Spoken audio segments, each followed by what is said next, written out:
তোফাজ্জল হোসেন ভৈরবী চলে গেছে অনেক আগে, কিন্তু এই প্রজন্মের মুখে যদি তোফাজ্জল হোসেন ভৈরবীর কণ্ঠের স্বাদ নেওয়া যায় তবে কেমন হয় দেখুন তো ভিডিওটা। আমার নবী ব্যথায় বিজিত হইয়া মাথা চক্কর খাইয়া উহুদের জমিনে পড়ে গেলে তারপরেও নবীজিকে মারতে ছিল দুনিয়া থেকে বিদায় করে দেওয়ার জন্য।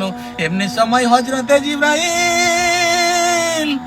এইভাবে দুইটা হাত বাড়াইয়া আমার আপনার নবীরে কোলে উঠাইছে, ওদের সামনের থেকে টান দিয়ে নিয়ে আসছে উহুদ পাহাড়ের মাঝামাঝি জায়গায়, নিচ থেকে দেখা যায় না এমন একটা জায়গায় নিয়ে জিবরাইল নবীরে ডাকতেছে, ও উহুদের পাথর জমিনের পাহাড় রে, দেখি যে নবী না হইলে তোরা হইতি না, আমি হইতাম না, কুল কায়নাত হইতো না।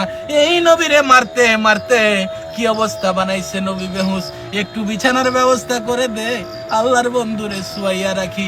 জিবরাইল এই বলে ডাক দেওয়ার সঙ্গে সঙ্গে দেখি লম্বা একটা পাথর ফাইটা তোলার মতো নরম বিছানা হয়ে গেল।